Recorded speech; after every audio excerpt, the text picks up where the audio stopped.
one team's college basketball championship dreams will be realized at this place in Arlington. Today, the road to those dreams begins here at the American Airlines Center. 6 teams with championship hopes start their dreams tonight as the college basketball season begins.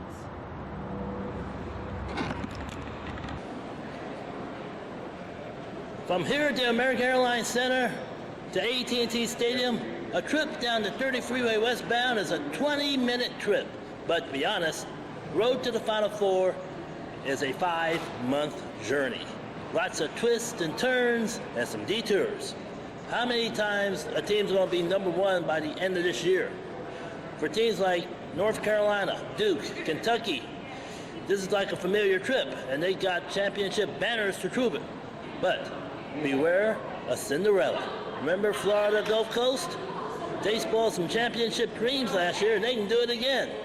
Tonight, 6 teams begin their trip and their dreams of hoping to cut the nets in Arlington in 2014.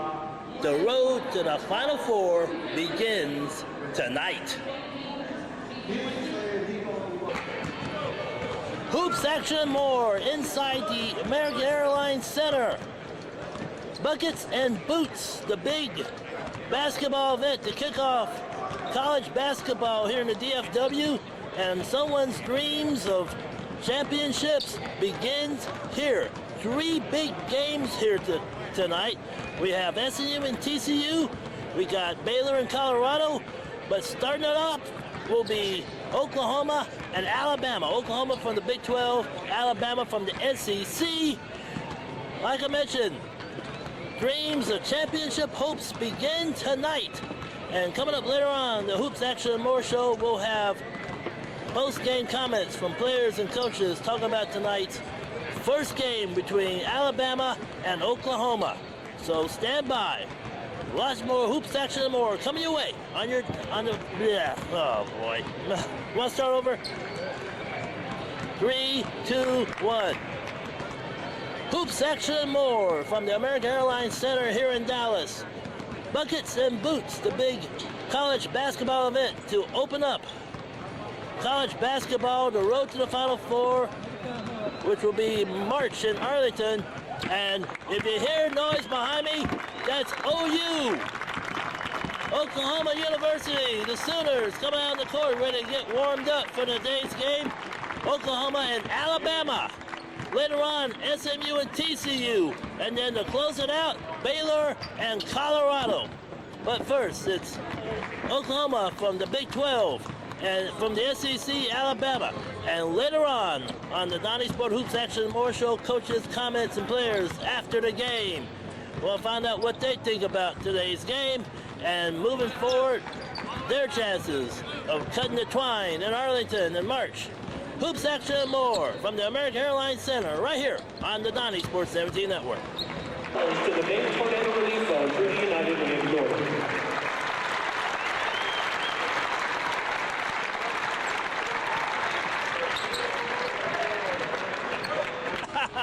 Well, it's been a very entertaining first half of basketball. Alabama sprinted out to a big lead. Oklahoma scratched and clawed, got back in it. Alabama, the Crimson Tide, has a 1-point lead on the Sooners, 41-40 at halftime. This is the Donnie Sport Hoops Action and More show from the American Airlines Center. Buckets and Boots basketball event to kick off the college basketball season. Got the second half of this one. Don't forget, after this one, we have players and coaches' comments after this game. And don't forget, 2 more games to follow. SMU and TCU coming up. Baylor and Colorado to finish up tonight. You're watching Hoops Action and More from the American Airlines Center Buckets and Boots basketball event right here on the Donnie Sports 17 Network. Attention to the court for media timeout. Well, with 2:38 left here in the second half, Ladies and gentlemen, tonight's event, the Bucket and Boots Oklahoma benefits and volunteer fire departments all over the state of Texas. You'll find many of these first responders passing the boot out on their home course today.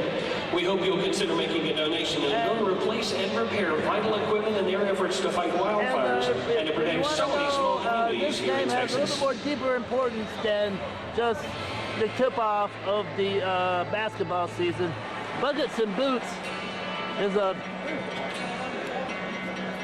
a charity to help raise funds for the fires that happened in Oklahoma and in Alabama. So fans get a chance to donate somewhere in the American Airlines Center. They can drop off whatever they can and help out the folks in Oklahoma and Alabama who got ravaged in the tornadoes and fires down there. Anyway, like I said, a very entertaining game to open up the season, 73-66. Alabama spread it out to a large lead, but Oklahoma scratched and clawed and came back, and they turned this game upside down, and now they got a lead with 2:38 left. Coming up later, we're going to get the opinions and the comments from both coaches. Lon Kruger from Oklahoma, Anthony Grant from Alabama, and then SMU and TCU, the Battle of I-30. They're going to play. Coming up next, and round off the evening, Baylor in Colorado. So we're going to keep the camera rolling here. I feel 7 points. There's still time for Alabama to string together a couple of baskets. They've been on a coach streak here. Now going to line. For the two-shot bonus, Lon Kruger. And foul shots coming up right now for Oklahoma.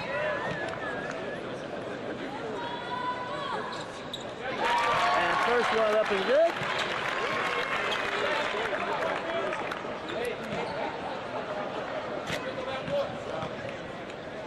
And the second shot coming up. And it's also good.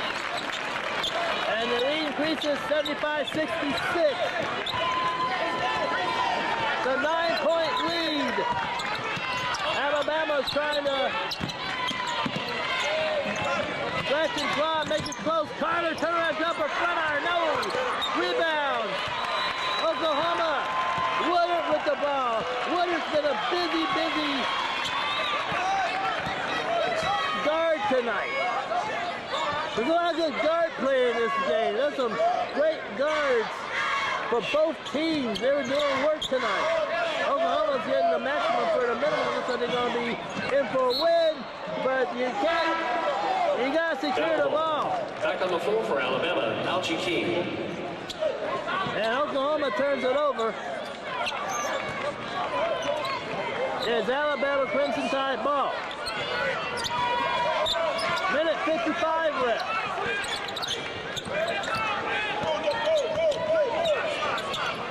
And a long three-point bomb, no good. Battle for the rebound, Alabama gets it. Cooper. Oh, the King drives. Back to King. Alabama trying to run. They need baskets. They're running out of time here. And I tell you. Foul is on number 24. Buddy Hield. That's his Buddy second Hield, personal. number 24, gets charged with a foul, but Keys, that was an Alabama player that took steps 5 times, didn't even call it. Now going to line for the two-shot bonus, Trevor Relevant.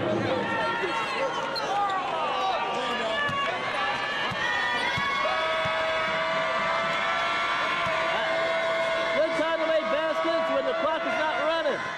First one up and good. Hey, running back in the game. Hey, you got shooters, Jack. Hey, help. All right, Alabama looking to nudge close. Second shot up, rim rattles in.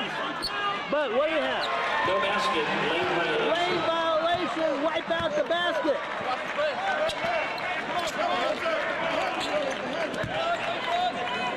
So Oklahoma gets possession. Only got 1 point out of the deal for Alabama. And they're applying the pressure.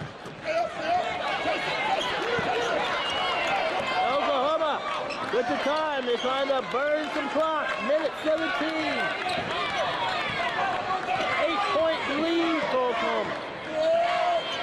Oh, a little deep move. Flip in. Baseline good. Woodard. Like I said, he's been doing work tonight. 1 minute remaining. And a minute to go in this one. Looks like he almost got this one in the bag. A fadeaway baseline rips the line. And quick timeout. 30-second timeout, Alabama. And the lead is 77-69 Oklahoma. 50.8 seconds left.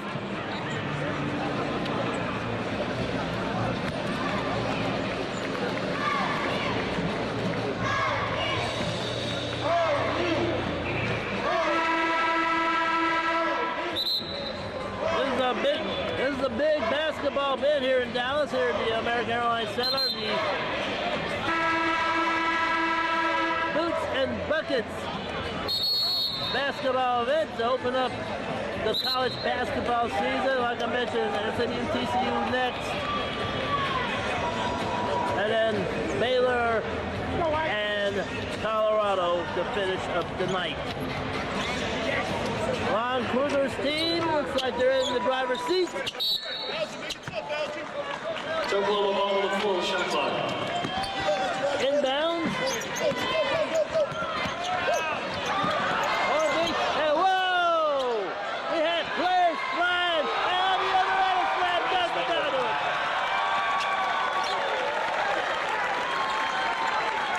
Boy, we had high-flying basketball players going all over the place. On the other end, Spangler jams the ball in, and Oklahoma is pretty much going to get here with a win. Front iron, no. Cooper puts the basket in for Alabama. Actually, need a whole lot of those.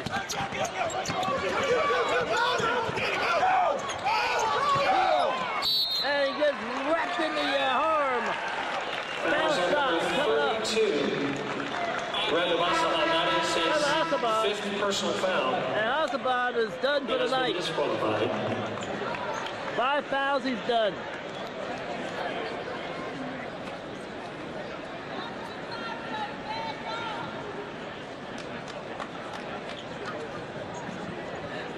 Like I mentioned,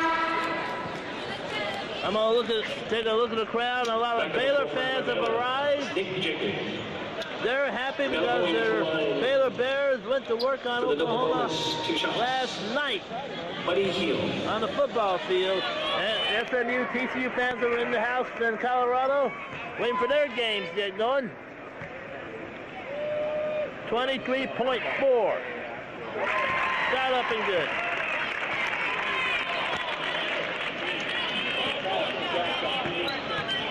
Buddy Hilo. He's been a busy guy tonight for Oklahoma. Second shot spins out. Alabama, 19 seconds. They're looking to push. A drive and a left goes good. Cooper gets it. Now Buddy's trying to, and Key. Foul on rule 0. Out to Key. That's his Out to Key. Third personal. And it's back to the line. Now going to line with the 2-shot bonus. Shalon Hornby. Hornby, number 5, 2 shots coming up. There's nothing but icing on the cake from here on for the Sooners. First shot down, up and good. 15.3 left in this one. Second shot, drains it. Jacobs, here comes Alabama pushing. Key, left alone 3, no good. And Oklahoma with the rebound, 5 seconds, they can dribble it out.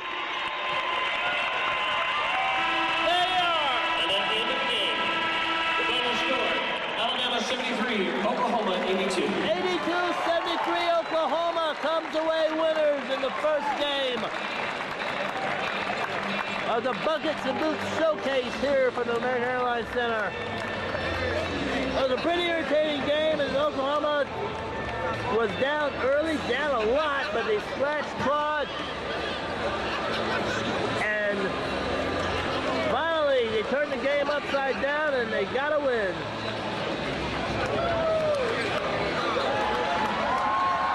And there goes the victorious Sooners. And there you have your final score in our visitors. Lon Kruger, congratulations. With 15 points and 13 rebounds, Ryan Spangler. Congratulations to Oklahoma. Ryan Spangler, big Best score of luck the man rest of the tonight. season. And as always, we invite you to come back and visit Dallas. Big things happen here. Well, as you just saw, Oklahoma getting the victory, 82-73 your final score, game one. Well, time to get the opinions TCU Horned Frogs of this one. 82-73 Oklahoma. Lon Kruger and some of the Oklahoma players, they got some things to say, and we're gonna let them have at it. So coming up next, post-game comments here on the Donnie Sport Hoops Extra and More show right here on the Donnie Sports 17 Network.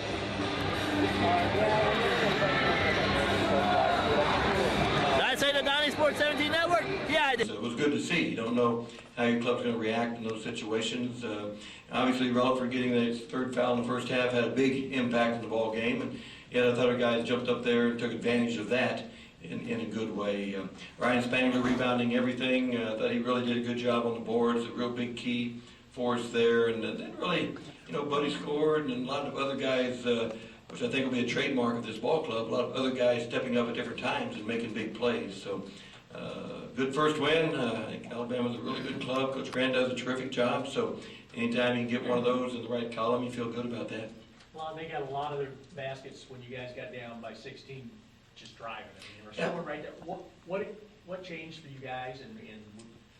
Well, they did. They opened the ball game, just drove it at us, and we want to do that to other people. We don't want them doing it to us, and they won that battle right off the bat. They set the tone. They were bigger and stronger, more aggressive, right off the bat, and we didn't handle that very well. And then I thought we got ourselves a little bit under control again. When Rutherford got his third, that changed things a lot. But then we started attacking. We started covering a little bit better. We started being a little bit more active on the ball and picked up some steals, and again. Got back into it by halftime. Early, Dirk, when they're hit you out in a big run, you seem pretty content just to let you guys play your way out of it. Well, yeah, early in this season, you need guys on the floor to step up there and kind of, shore it up a little bit. And I thought they did okay with that. We took the timeouts when they came. We didn't call any. But I thought the conversation among themselves was pretty good. And that Ryan stepped up there and was pretty vocal in a leadership type way. Buddy, I thought, responded, well at that time. It was good. It was good for us. Again, not that you want to be in that situation, but it's kind of interesting to see how you guys will handle that among themselves when you do get there. Jordan didn't shoot particularly well, but I take it you're pleased with how he. Yeah. I thought in the first half he was attacking, but he was not leaving himself an option to get out of trouble, and he's taking some tough shots at the end of that attack. But yeah, he did a good job. He's every game for a while is going to be a learning experience for him in a very positive way. He's a terrific young player, and his ability to attack there late and get to the free throw line was really big, and we'll lean on that a lot throughout the year. This is a 1-point game with about 6 minutes left. How impressed were you just with your club kind of closing it out and pulling away their way? Well, most games are going to be decided in that kind of that 3 to 6 minute area. Someone's going to make a little run and create a margin that they can play with the rest of the way, and that's a critical part of any game. And we got down a couple threes there at a critical time. We missed one that could have put it up to 9 there around that area that would have really made it a little bit more comfortable. But yeah, made a couple big shots there. And then I thought defensively guarded a couple times. And Ryan again got some big rebounds at critical times there. Start the second half, I think they were just 4 of 17 and had 4 turnovers maybe the first 10 minutes of the second half. Your defense at that point, again, were there any adjustments made at halftime, or was it just you guys kind of figuring out what they were doing? Not really adjustments as much as just, re-identifying what we need to do and focus on. I thought our guys, got a little bit lower and fought the dribble a little bit better and helped each other a little bit better. But didn't really do anything differently, but execute a little bit better. You've touched on Ryan a few times. How key will he be for you this year? He'll be huge. He's just a really good rebounder. What he did today is not going to be unusual. I thought he had 3 or 4 others that just went off his fingertips or someone else got as a result of him getting his hand on it. So no, we'll see that out of Ryan. He's done that every day in practice, and he loves to rebound. He loves to run the floor. I thought he handled that a little pre-switch there late when they were screening for Relaford. Ryan kind of orchestrated that from behind, so his leadership and conversation there on the floor was really key. But he's a really good rebounder. I know it's only the first game, but I mean, how nice is it to have the SEC win on the resume already? Any of those are good. Of course, you look back later in the year, and they all count. They all kind of count the same, and regardless of when they come. But it's just good from a reinforcement, confidence building standpoint. Our guys understand we got a long way to go and a lot of work to do, but they'll go to practice tomorrow with a little extra energy in their step and a little more excitement about making progress. I think you can make a lot of progress after a win like that, especially over a good club early in the season. Last few questions for Coach Kruger before we turn it What over. did you see differently out of Cam in the second half? Did you get anything else? Just got a little bit more aggressive. First half, we didn't give him the ball, that much. And he settled for a couple threes, which, shooting threes are fine. He's going to do that well, but still his base has to be attacking. And I thought he did that a little bit more. I think the rebounding got him going a little bit. Got a couple big rebounds there, and that kind of got him going, got him on the attack a little bit more. But Cam's going to have a good year. He's going to have a terrific senior season. With just one senior starting, the fact that you guys got down early and you sort of just let him work the way out of it, is that a real pleasing aspect of this game? Very much so, very much so. The sophomore group is kind of the core in terms of minutes on this club, and these 2 guys right here, I think when we were down, probably were the 2 that really took the lead right there and talked about energy, talked about sliding their feet, and again, good to see them do that among themselves on the floor. You've talked about the younger guys' leadership tonight with such a young team and young guys on the floor. How important will that be throughout the season for them to step up like that? Well, it'll be very important. We don't go into ball games thinking that we're, the sophomore group's younger or they're just good players and they, have lofty goals and they want to make progress. They love being in the gym and they just want to keep getting better. And the fact that they've got the right attitudes to do that is really pleasing because they are just sophomores. We'll let Coach take it easy, and we'll turn it over to our student athletes. Joining us is Ryan Spangler and Buddy Hill. Ryan had a double-double tonight with 15 points and 12 rebounds. Buddy had 19 points, 6 rebounds. Questions for the student athletes? Buddy, what was the feeling when your guys were down 16 early? I didn't know we were so down so much. We just, I look at the score and I was like, wow, we got to pick it up. And, Ryan, he wanted to take the defense, but him, his energy stepped up, and I said, I got to pick my energy up. And other guys like Jordan, Jalone, Isaiah, we just keep rolling. And after that, we down by 10, and after we cut the lead down, we ball game afterwards. And that's our confidence. And, we're young, but just we got to keep on going, and we're getting better, keep going on. Was there anything particular you were hammering on that you wanted to see differently after getting down like that? Pardon me? Was there anything you wanted to see particularly you're preaching to the guys besides energy that you didn't see when you got down 16 early? No, we just staying confident, and that's making plays with each other. Ryan rebounding, the stats say by itself, him hustling, tipping back in shots, and that's Cam getting the field back for the game, and just staying aggressive. Coach preached that we stay aggressive. Our first beat us 7 for jump shots, and just stay aggressive, and it pays off for us. Ryan, after sitting out a season and coming back, how good is it just to get out there and also to have the game like you did tonight? It feels great, but it was well worth it, sitting out a year and working on my game, and obviously it's showing right now, and hopefully I can continue to keep doing that. Coach says you love to rebound. Yeah, that's one of the biggest goals for me. I think that helps the team in the little ways just to win a ball game. Playing defense, rebounding, diving after loose balls. I think that's what wins the games. Both you guys, is it good to win this kind of game where you had some early adversity and then had them rally in the second half to make it sort of an up for grabs game? Yeah, it was good for us. That's we go in the Big 12, playing on the road, hostile environment, we gotta get used to being down 10 points and trying to find a way to come back, and our energy that we have, we quick guys, we're going to attack the basket and trying to play our game back in the game. We don't want to be like that, we don't want to be down, but I think it's good for our young team, it just shows how much we can fight back and just stay aggressive. Buddy, they were driving past you guys there, to get that lead. I mean, that's not great, right? No, it's not great. It's correct. Coach we can get you on the film for that. We need to get you on the film for that. But we just got to stay aggressive. We can't be tentative on defense. We just got to stay aggressive. And probably we tended to pick on scared to pick up fouls, but we just got to be aggressive. So jump on teams and start that them jump on us and trying to fight our way back inside. So we can stay aggressive every time and just take no plays off. Any additional questions for the student athletes or Coach Kruger? Ron, you guys seem to handle the new rules as far as handshaking and everything else a little bit better than they did. I think everyone's worked on it pretty hard because the message has been it's going to happen. And I thought our guys, both teams handled that pretty well. There'll be some moments in games that may be a little ugly in terms of fouls, but we worked hard on it. We worked hard, and I think sometimes them driving the ball at us is a little bit of a result of us emphasizing keeping our hands back and not fouling. But we got to find that line where we keep our hands back, not foul, and still guard aggressively.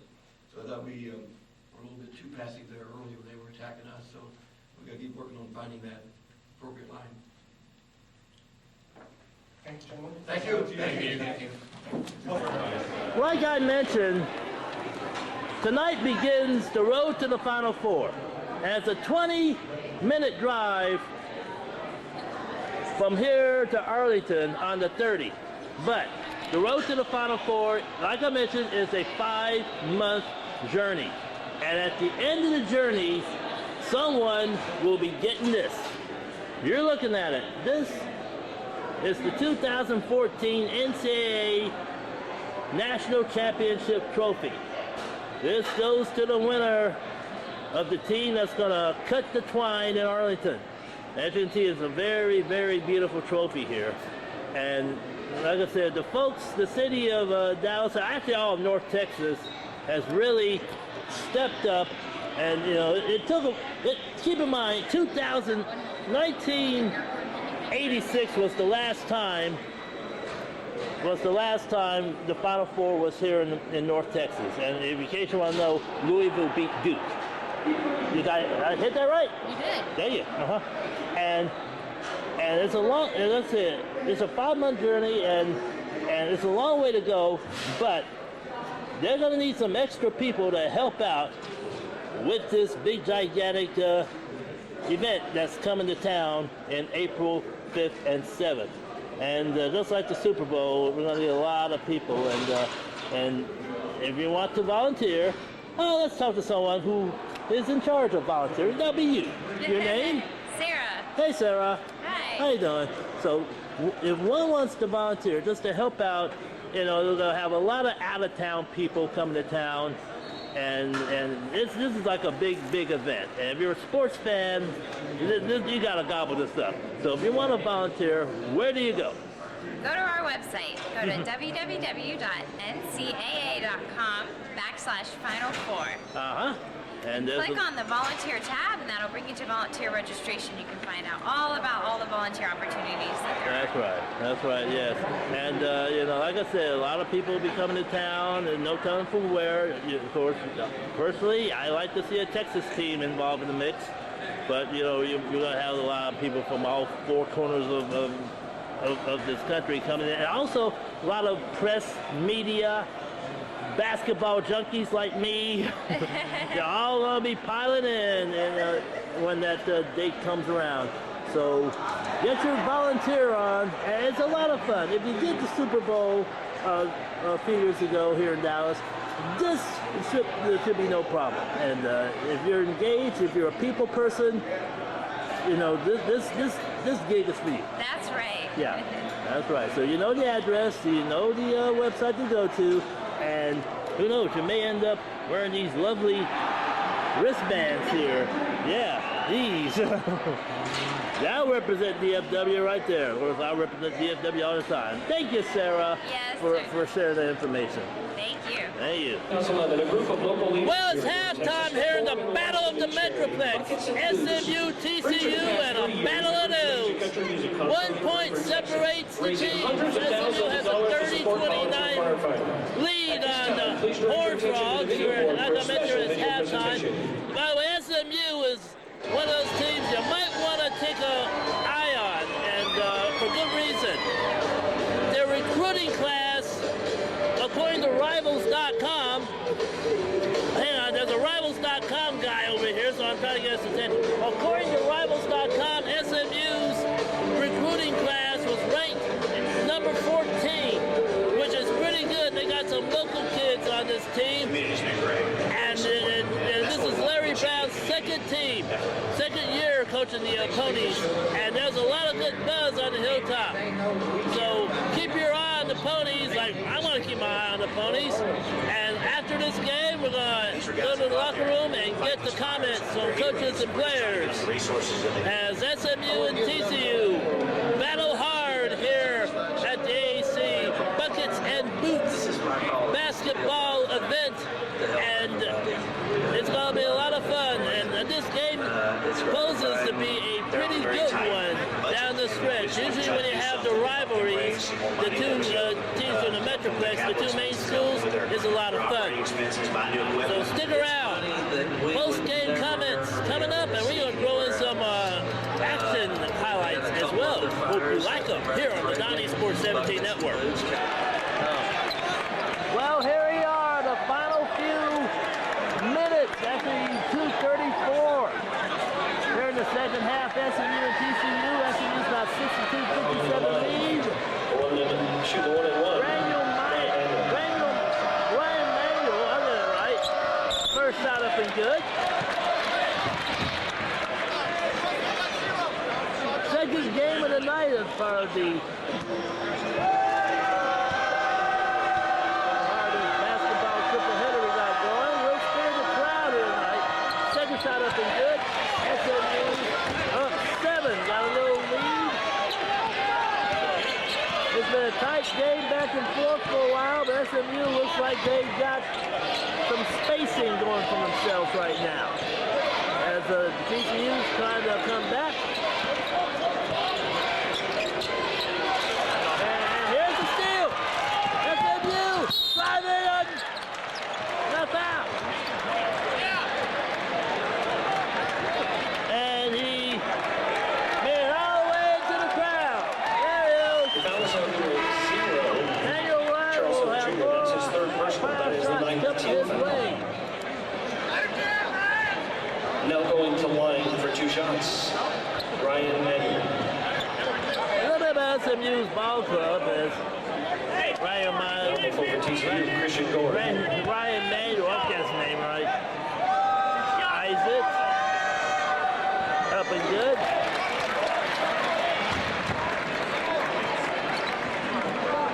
Look at this SMU team tonight, first time on the court, and you know what? I'm beginning to like what I see. They're passing the ball well. They like to run. Second shot, no good. Yeah, scrappy bunch with a lot of good guard play. 2-0, about to hit the 2-minute marker, and traveling SMU ball. on TCU. SMU will get it back. Exactly 2 minutes left here in the game.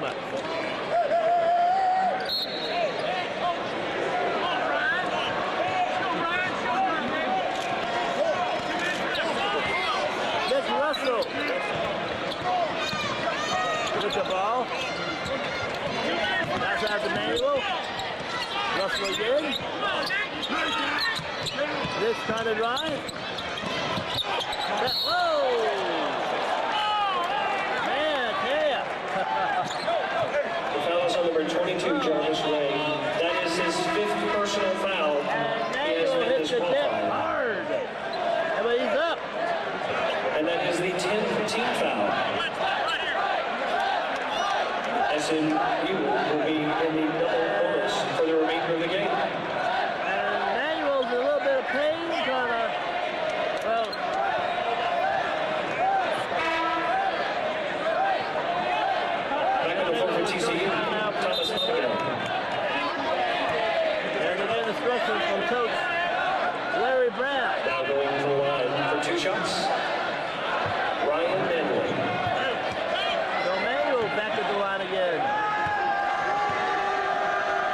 Two shots coming up for first one up. Good. 9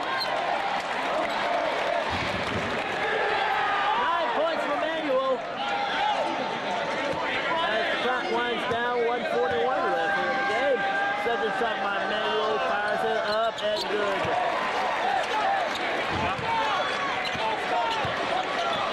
And SMU opens up a double-digit lead. It's 67-57. TCU trying to find some sort of spark to get close.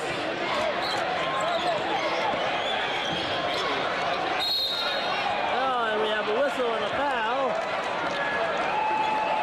Shepard will Foul's go to number the one, line. Ryan Manuel. And Manuel will be called for the foul. That's his first personal. And that's his first one of the game. Now going to the line for the two-shot bonus. Two shots. Kamar Shepard.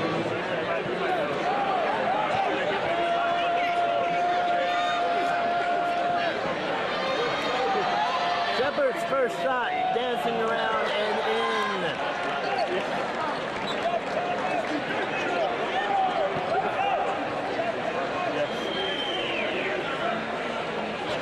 Shepard, second shot up, and good.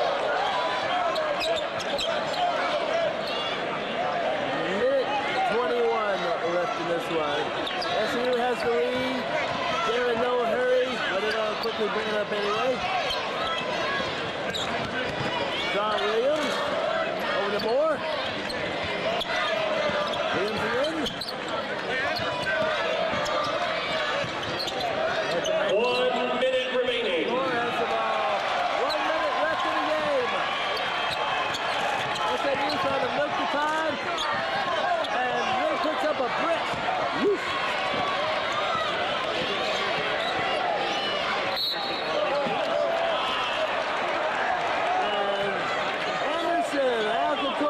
But he'll be at the line for foul shots. That's his third personal.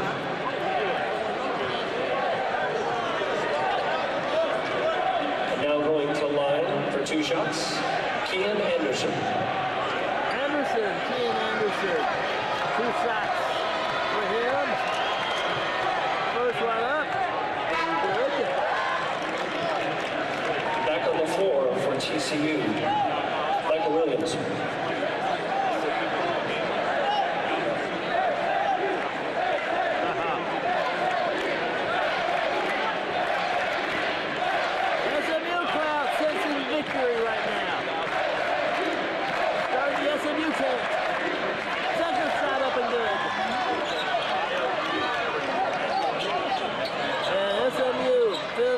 Pressure in the backcourt. Nick Moore gets it out of there.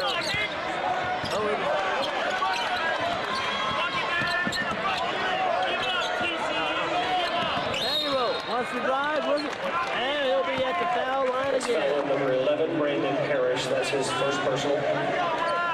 28.7 seconds left for this one. Shooting the two-shot bonus. SMU's about to put victory number 1 in the win column. Manuel looking to add more points. He's at double digits at 11. Make that 12. Timeout, TCU. Now listen, we got a timeout, TCU. And then something from the TCU band.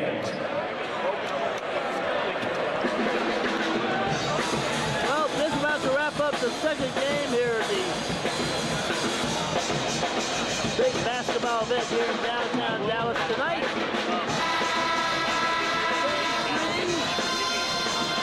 As Baylor in Colorado.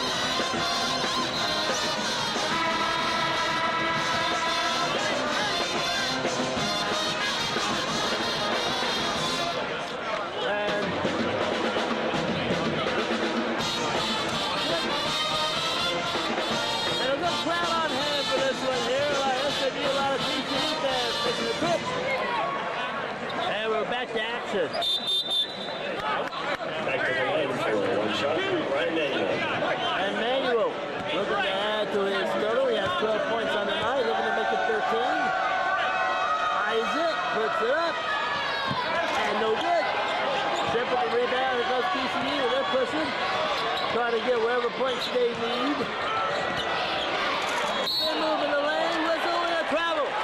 Travel. SMU ball. Yeah. I didn't know that guy is. SMU inbounds, 19.9 left. And they're going to pull it out. They're going to try to burn some time.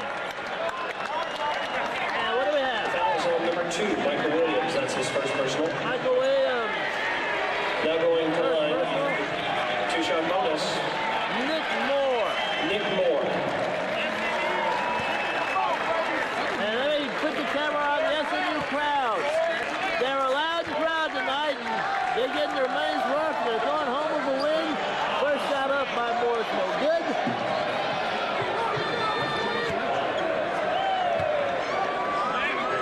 Second shot by Mr. Moore is good.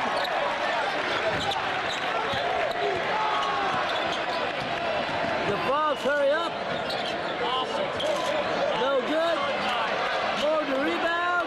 1 second left. Game over. And at the end of the game, the final score, TCU 61, SMU 69. That's your final score. And our VisitDallas.com big player of the game from SMU with 13 points, 8 rebounds, and 4 assists, Nick Moore. Congratulations to SMU and the best of luck the rest of this season. And as always, we invite you to come back and visit the AAC. Big things happen here. SMU coming away to win, 69-61.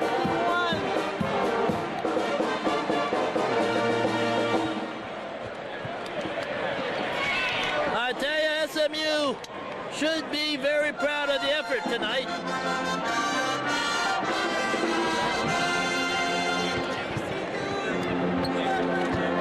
And coming up, Coach Larry Brown. Talk about a guy that has been around the basketball block. And let me throw the camera at him. He's about to make this move. Heading this way. As he addresses the crowd, but he...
The show that gives you more, Donnie Sports Hoop Section and More show right here on the Donnie Sports 17 Network. To be honest with you, I feel for Trent.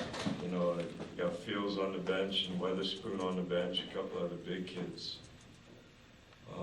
He never plays zone. We weren't prepared for zone. I thought there was a rule early in the season, you don't play zone. But I admired the way he kept their team in the game. That being said, we got to win, you know, against a rival and a phenomenal facility. And God, I looked in the stands. We had a lot of SMU people. I was like, that was terrific. That was exciting to have that. But I'm not gonna say we played like the YMCA in 1907.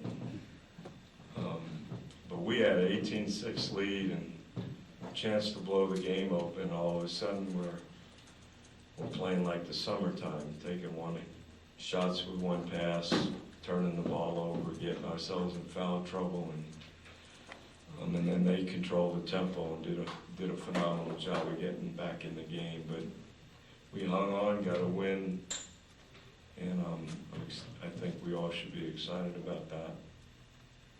Questions for Coach Brown? You guys really won the battle down low. Is that an area you kind of knew you could take advantage of some of their youth and experience down there? I mean, we don't have old men down there, to be honest with you. I thought Kruger did a great job. I think Trent went to zone to protect him a little bit, but I thought for first game as a freshman, both Kruger and Keith did a really good job, because it's not easy. But our big guys didn't take advantage of their lack of size. Our big guys played small. Marcus Kennedy, we played Colorado and played Texas Tech, and our big guys dominated. They didn't dominate tonight. Cannon Cunningham was the only big guy that played big for us. I thought he really gave us tremendous lift, but I think that's the way Trent has to play for a while, because you got to protect Kruger. Hopefully Weatherspoon will get it. They give everybody a waiver, shoot. Well, everybody gets waivers, what? And they get him a waiver. I guess his brother stayed in Utah and he's here, I don't know. But they're gonna be good. Their young kids are good. So this is a good win for us. Coach, talk about Nick Moore, his first game for you, player of the game. A lot of things I thought he did great. He had 7 defensive boards the first half. He made some hustle plays. Shows a lot of poise, but he's playing faster than anybody else on our team. Shot some balls that, we weren't ready, didn't take advantage of our size, the fact that maybe they were in foul trouble.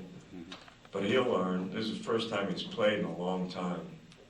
All of them, Crandall, Marcus, and Nick. So that was a good first game for him. There's a lot, I think we can talk to him about, because he really wants to be great, and I'm confident he'll do better and better. Speaking of playing fast, I noticed several times you were kind of telling Keith to slow it down, and he seemed pretty excitable when he was getting ready to check in, you were grabbing him by the arm. Yeah, well, there's not a shot that he don't think he can make. As soon as he walks in this area code, he's ready to let it go. And I have confidence he can make shots, but, for him to play, and to play as well as we all know he can, he's got to learn how to guard. He's got to learn time and score. There's a lot of things that, he needs to get better at, but he comes every day and tries. He just wants to play. He's like a young colt. He's dying to play. I'm mad because our 3 freshmen are terrific. I wanted to get Sterling and Ben in more. But the way the game, played out, it was hard. We were scratching to win. But the more Keith plays, the more structure he has, in practice, the better he'll get. Because he got a stroke. He's not afraid to make a shot, and he wants to be great.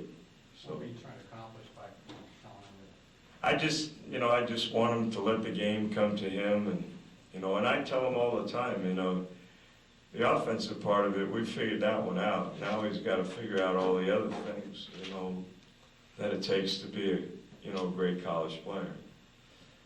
And I think that'll come for all our young kids. Any reason Keith didn't play the first couple minutes? Pardon me? Any reason that Keith didn't play the first couple minutes? No, he got hurt. But I wouldn't have had him in at the end of the game. He hadn't been in situations like that right now. But he'll play. That's what, our early season schedule, the first few games are tough. I don't mean any game's easy, but we got Rhode Island, who's a much improved team, who buried us last time, and we're playing, I don't know where the hell we're playing. And